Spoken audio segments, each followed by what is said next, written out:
নমস্কাৰ, আপোনালোকে চাই আছে অসম সংবাদ ২৪ ঘণ্টাৰ বিশেষ অনুষ্ঠান প্ৰতিশ্ৰুতি। আৰু এই প্ৰতিশ্ৰুতি অনুষ্ঠান আজি আমি আৰম্ভ কৰিছোঁ এগৰাকী বিশেষ নেতাৰ সৈতে। আৰু আজি এই অসম সংবাদ ২৪ ঘণ্টাৰ যি বিশেষ অনুষ্ঠান প্ৰতিশ্ৰুতিৰ মজিয়াত আছে ভাৰতীয় জনতা পাৰ্টিৰ ৰাজ্যিক উপসভাপতি অশোক কুমাৰ ভট্টৰায়। আৰু তেখেতৰ লগত আমি কিছু কথা বতৰা পাতিম আৰু তেখেতে এইবেলি বৰছলা বিধানসভা সমষ্টিৰ পৰা প্ৰাৰ্থিত্বৰ দাবীদাৰ। আৰু যদি ভাৰতীয় জনতা পাৰ্টিৰ দলে তেখেতক প্ৰাৰ্থিত্ব প্ৰদান কৰে সমষ্টিটোৰ কাৰণে কি কাম তেখেতে কৰিব আৰু ৰাইজলৈ কি প্ৰতিশ্ৰুতি তেখেতে আগবঢ়াব, এই গোটেই কথা আমি আজি তেখেতৰ লগত পাতিম। আৰু আমাৰ মাজতে আছে ভাৰতীয় জনতা পাৰ্টিৰ ৰাজ্যিক উপসভাপতি অশোক কুমাৰ ভট্টৰায়। আমি প্ৰথমতে আমাৰ অসম সংবাদ ২৪ ঘণ্টাৰ যি বিশেষ অনুষ্ঠান প্ৰতিশ্ৰুতি আৰু এই অনুষ্ঠানটি যি ২০২৬ চনৰ বিধানসভা নিৰ্বাচন, এই নিৰ্বাচনক লৈ আৰম্ভ কৰা হৈছে প্ৰতিশ্ৰুতি, আৰু এই প্ৰতিশ্ৰুতি অনুষ্ঠানত আপোনাক আদৰণি জনাইছোঁ। নমস্কাৰ। হয়, আপোনালোকক ধন্যবাদ জনাইছোঁ। আৰু মই অশোক কুমাৰ ভট্টৰায় মোৰ নাম, আপুনি ক'লে। মই ৰাজ্যিক উপসভাপতি হৈ আছোঁ ভাৰতীয় জনতা পাৰ্টি অসম প্ৰদেশৰ। লগতে মই অসম প্ৰদেশৰ এগৰাকী কৰ্ণধাৰ কমিটিৰো সদস্য হৈ আছোঁ। আৰু আমি ৰাজনীতি কৰা মানুহ হিচাপে আমি ৰাইজৰ ওচৰত গৈ ৰাইজৰ সুবিধা অসুবিধাৰ বিষয়ে বুজ লোৱা, এনেকৈ বাস্তৱ ছবি আহৰণ কৰি কেনেকৈ কি কাম কৰিলে ভাল হয়, ৰাইজৰ বেছি উপকাৰ হয়, সেই ধৰণে আমি কাম কাজ কৰি আছোঁ। এনেকৈ বৰছলা সমষ্টিত আমি কাম কাজ কৰি কিছু দুই এটা কাম কৰিবৰ কাৰণে আমি সফলো হৈছোঁ। যেনেকৈ উত্তৰ অসমৰ তেজপুৰ মেডিকেল কলেজ এটা গুৰুত্বপূৰ্ণ চিকিৎসা প্ৰতিষ্ঠান, তাত বহুতো মানে বস্তু প্ৰয়োজন আছে। যেনেকৈ তাতে অডিটৰিয়াম এখনো নাই, এনেকৈ বিভিন্ন বস্তু তাত কৰিবলগীয়া আছে। এতিয়া অসম চৰকাৰে মাননীয় মুখ্যমন্ত্ৰীয়ে তাত ছুপাৰ মানে হস্পিটেল, যিখিনি ছুপাৰ মানে আৰু অত্যাধুনিক ডিপাৰ্টমেণ্ট লগতে লেবৰেটৰী সা সৰঞ্জাম এইবিলাকৰ ব্যৱস্থা কৰাৰ বাবে ইতিমধ্যে পুঁজি আবণ্টন দিছে আৰু কনষ্ট্ৰাকশ্যনৰ কাম ইতিমধ্যে আৰম্ভ হৈছে। ছুপাৰ স্পেচিয়েলিটি হস্পিটেল হ'বলৈ গৈ আছে। আৰু তাতো আমিও কিছু চেষ্টা কৰি নুমলীগড় ৰিফাইনেৰীৰ পৰা ইতিমধ্যে এটা সৌৰ প্ৰকল্পৰ ব্যৱস্থা কৰা হৈছে, যাতে হস্পিটেলখনত ২৪ ঘণ্টাই কাৰেণ্টৰ ব্যৱস্থা থাকে। তাতে পঢ়া শুনা কৰি আমাৰ ল'ৰা ছোৱালী ডক্তৰ হয়, ভাল পৰিৱেশত যাতে পঢ়া শুনা কৰিব পাৰে, ভাল পৰিৱেশত যাতে চিকিৎসা হয় তাৰ বাবে আমি কিছু চেষ্টা কৰি আছোঁ, বা কেনেকৈ কৰিব পৰা যায় সেইধৰণে কথা বতৰা কৰি থকা হৈছে। চৰকাৰেও কৰি আছে, মাননীয় মুখ্যমন্ত্ৰীগৰাকীয়েও সেই দিশত যথেষ্ট সষ্টম, তেওঁও চেষ্টা কৰি আছে। লগতে বিহগুৰিত কৰ্মবীৰ চন্দ্ৰনাথ শৰ্মাৰ স্মৃতিত এখন অডিটৰিয়াম আছে, প্ৰেক্ষাগৃহ, তাত শীততাপ নিয়ন্ত্ৰণ ব্যৱস্থা নাছিলে, সেইটো ইতিমধ্যে কৰা হৈছে। তাৰোপৰি এই অঞ্চলৰ বিভিন্ন দৰিদ্ৰ সীমাৰেখাৰ তলৰ অসহায় ব্যক্তিকো কিছু সহায় কৰা হৈছে।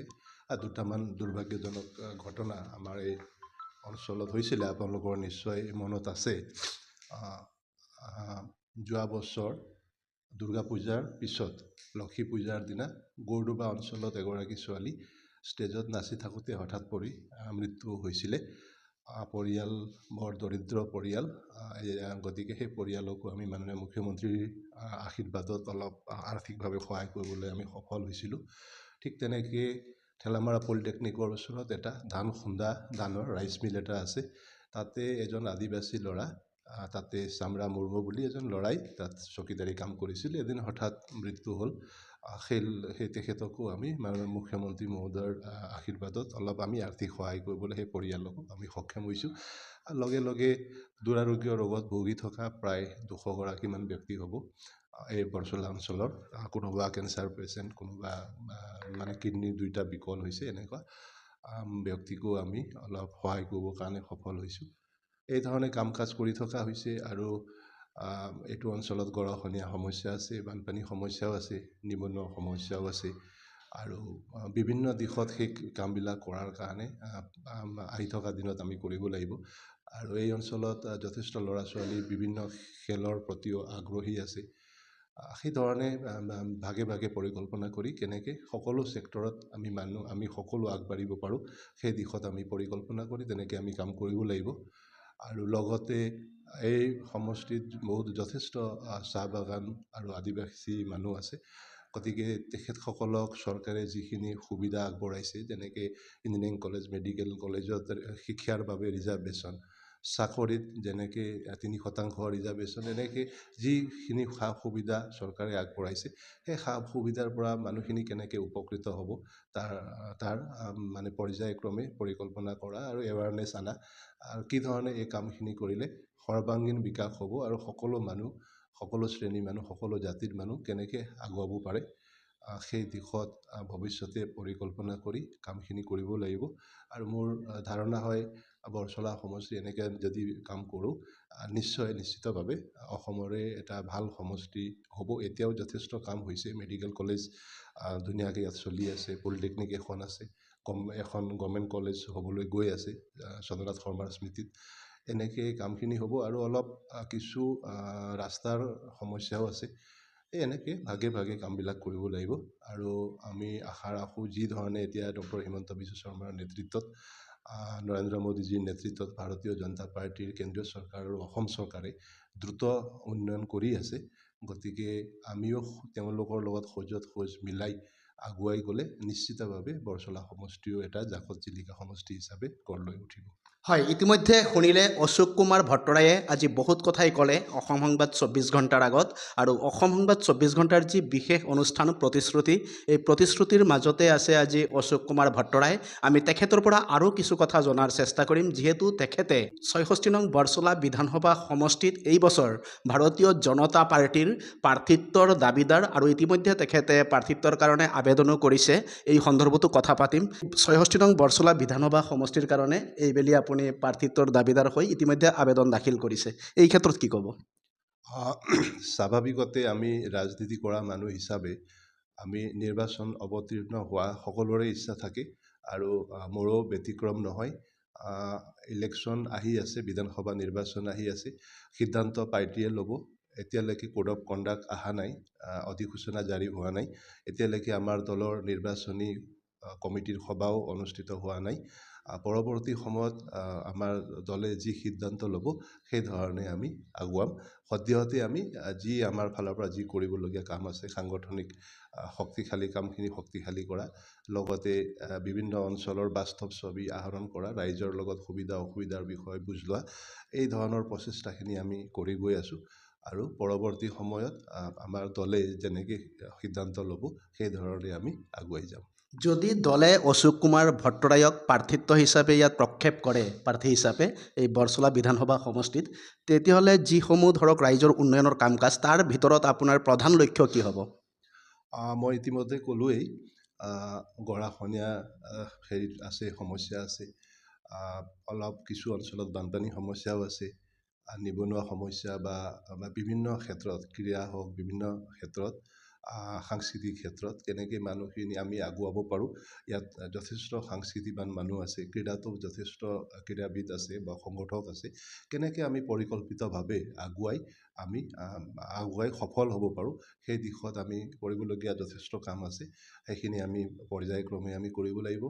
লগতে মই যিখিনি কথা ক'লোঁ, বাগান অঞ্চলৰ বা আদি যিখিনি এনেকৈ পৰিকল্পনা কৰি ভাগে ভাগে এই কামখিনি আমি কৰিব লাগিব। আৰু ৰাস্তা পদূলিও কিছু কাম কৰিবলগীয়া আছে, সেইখিনিও ঠিক কৰিব লাগিব। এনেকৈ সামগ্ৰিকভাৱে আমি পৰিকল্পনা কৰি আগুৱালে নিশ্চিতভাৱে আমি বহুতখিনি সফল হ'ব পাৰিম।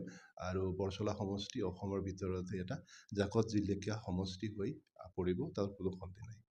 দলে আপোনাক প্ৰাৰ্থিত্ব আগবঢ়াব বুলি আপুনি কিমান শতাংশ নিশ্চিত? তেনেকৈ ধৰক কোৱাটো দিগদাৰ। ধৰক মই পাৰ্টিত কাম মই কৰি আছোঁ, ৰাজ্যিক উপ সভাপতি হিচাপে মোৰ এইটো দ্বিতীয়টো কাৰ্যকাল, লগতে এইবাৰ মই কৰ্ণধাৰ কমিটিতো আছোঁ। গতিকে এই ধৰণে আমি কাম কাজ কৰি আছোঁ। নিশ্চিতভাৱে আপোনালোকে জানে আমাৰ দলত সকলো মানুহে উপযুক্ত স্থান পায়, উপযুক্ত সুবিধা পায়, গতিকে নিশ্চয় আমিও উপযুক্ত সুবিধা বা উপযুক্ত স্থান পাম। আৰু আমাৰ দলে সকলো যোগ্যজনকে বা সকলোৰে কৰ্ম চাই সকলোকে সমানে গুৰুত্ব দিয়ে আৰু সকলোকে আগুৱাই নিয়ে, তাত কোনো সন্দেহ নাই। হয়, ইতিমধ্যে শুনিলে অশোক কুমাৰ ভট্টৰায়ে এটা গুৰুত্বপূৰ্ণ কথা উপস্থাপন কৰিছে যে দলে যাকে নিৰ্বাচিত কৰে বা প্ৰাৰ্থিত্ব হিচাপে যাকে প্ৰক্ষেপ কৰে তেখেতলোকে তাৰে হৈ কাম কৰি যাব বা তেখেতে আশাবাদী দলে নিশ্চয় যোগ্যজনক প্ৰাৰ্থিত্ব আগবঢ়াব। আৰু অশোক কুমাৰ ভট্টৰায়ৰ এতিয়া আমি ব্যক্তিগত জীৱনৰ বিষয়ে চমুকে কিছু আভাস ল'ম। অশোক কুমাৰ ভট্টৰায়ে দেখা গৈছে 2টা কাৰ্যকাল ভাৰতীয় জনতা পাৰ্টীৰ ৰাজ্যিক উপসভাপতিৰ দৰে এটা গধুৰ দায়িত্ব লৈ আছে আৰু এই ক্ষেত্ৰত আপুনি পুৱাৰ পৰাই গধূলিলৈ দলৰ যিসমূহ কাম কাজ কৰি যাবলগীয়া হয়, তো আপোনাৰ যিখিনি ব্যক্তিগত ধৰক আপোনাৰ খাদ্যই হওক বা আপোনাৰ টোপনি যোৱাৰ সময়, এই হিচাপে কি ক'ব আপুনি? পাৰ্টীৰ সাংগঠনিক বিভিন্ন কাম কাজ থাকে, লগতে বেলেগ বেলেগ নিজৰ কামখিনিও কৰিবলগীয়া হয়। মই বেচিকেলি কেমিকেল ইঞ্জিনিয়াৰিং পাছ কৰি BE কেমিকেল কৰি তাৰ পাছত ছ'চিয়েল লাইফ আৰু ৰাজনীতিত জড়িত হৈ আছোঁ আৰু এনেকৈ আমি কাম কাজ কৰি আছোঁ। আৰু বৰচলা সমষ্টি মোৰ আগৰ পৰা এটা সম্বন্ধ আছে। মোৰ মাৰ মা আইতা বৰচলাৰ ঠেলামাৰাৰ গৰুডুবা অঞ্চলৰ হয় আইতা। সেই হিচাপে আগৰ পৰাই মই ইয়ালৈ অহা যোৱা বা বহুতো সম্বন্ধীয় মানুহ এনেকৈ আছে, তেনেকৈ কাম কাজ কৰি আছোঁ। আৰু আমি ধৰক ব্যস্ততা থাকিবই, নিৰ্বাচন আহিছে, গতিকে আমাৰ ৰাজনীতি কৰা মানুহৰ আৰু বেছি ব্যস্ততা বাঢ়িব। আপোনালোকে দেখিছে যোৱাকালিও আমাৰ জন আশীৰ্বাদ যাত্ৰা আছিলে, বহুত ৰাতিলৈকে মাননীয় মুখ্যমন্ত্ৰীয়ে জন আশীৰ্বাদ যাত্ৰা চলি থাকিল। ৰাইজৰ অভূতপূৰ্ব সঁহাৰি, ৰাইজে স্বতঃস্ফূৰ্তভাৱে ৰাজপথলৈকে ওলাই আহিছে, মাননীয় মুখ্যমন্ত্ৰীক ভাৰতীয় জনতা পাৰ্টীক হিয়া উজাৰি আশীৰ্বাদ দিছে।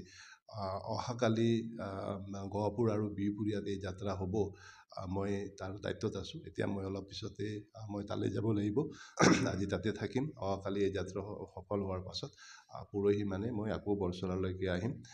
আমাৰ দিনটো ব্যস্ততা থাকে, ৰাতি ধৰক 12টা, 1টা, 2টামান বজাত খোৱা হয়। এনেকেই আৰু দৈনন্দিন জীৱন আমাৰ চলি থাকে আৰু এনেকৈ আমি কাম কাজ কৰিব লাগিব। আৰু কাম কাজ কৰিলেহে ধৰক ৰাইজক সেৱা কৰিব পাৰি, আৰু ৰাইজৰ আমি যিমানে সেৱা কৰোঁ সিমানে ৰাইজে আমাক আন্তৰিকতাৰে আশীৰ্বাদ কৰিব। গতিকে সেই দিশতে আমি দিনে নিশাই পৰিকল্পনা কৰোঁ, কাম কৰোঁ আৰু চেষ্টা কৰোঁ।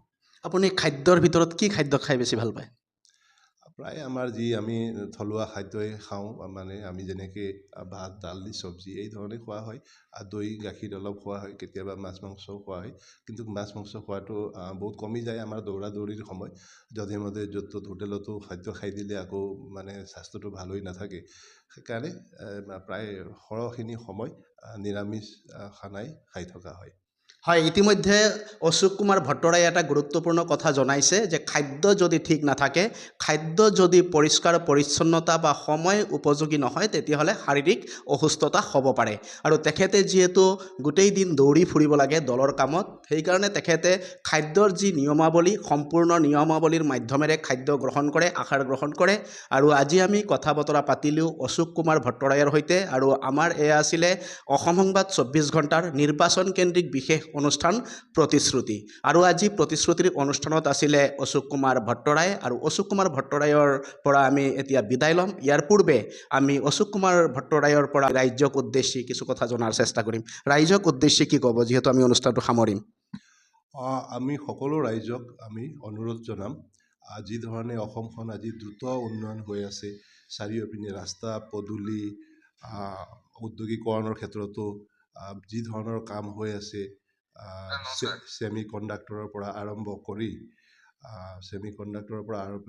কৰি আপোনাৰ সাৰ কাৰখানাৰ, নামৰূপৰ সাৰ কাৰখানাৰ এক্সপানশ্যন, আপোনাৰ নুমলীগড় ৰিফাইনাৰী এক্সপানশ্যন, ব্ৰহ্মপুত্ৰৰ ওপৰত দলং, engineering college, medical college, university, এই ধৰণে যি ধৰণে আৰু একেলগে আমি সাধাৰণ দৰিদ্ৰ সীমাৰেখাৰ তলৰ মানুহক উৎসাহিত কৰাৰ কাৰণে, আপলিফমেণ্টৰ কাৰণে যি ধৰণৰ হিতাকাৰী যি ধৰণৰ আঁচনি পৰিকল্পনা কৰা হৈছে আৰু সফলভাৱে ৰূপায়ণ হৈ আছে, আপোনালোকে দেখিছে সফলভাৱে ৰূপায়ণ হৈ আছে।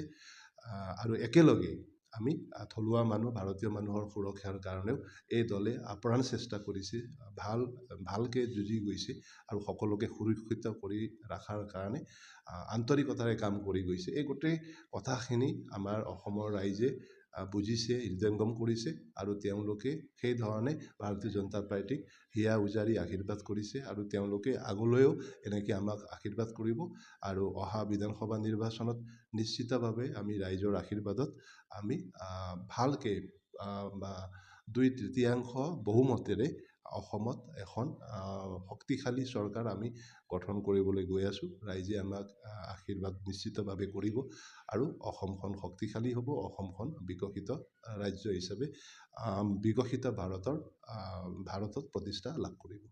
হয়, ইতিমধ্যে শুনিলে অশোক কুমাৰ ভট্টৰায়ে আজি বহু কথা ক'লে এই প্ৰতিশ্ৰুতি অনুষ্ঠানত আৰু আমি আজি এই প্ৰতিশ্ৰুতি অনুষ্ঠানত আমাৰ অতিথি আছিলে অশোক কুমাৰ ভট্টৰাই আৰু তেখেতৰ ৰাজনৈতিক জীৱন সফল হওক, তেখেতৰ ৰাজনৈতিক যি পৰিকল্পনা সফল হওক আমিও তাৰে কামনা কৰিছোঁ আৰু সকলোৱে অসম সংবাদ 24 ঘণ্টাৰ নিৰ্বাচন কেন্দ্ৰিক বিশেষ অনুষ্ঠান প্ৰতিশ্ৰুতি চাই থোৱাৰ কাৰণে মই প্ৰশান্ত বৈশ্যই আজি সকলোলৈ অভিবাদন জ্ঞাপন কৰি এই অনুষ্ঠানটি সামৰিছোঁ।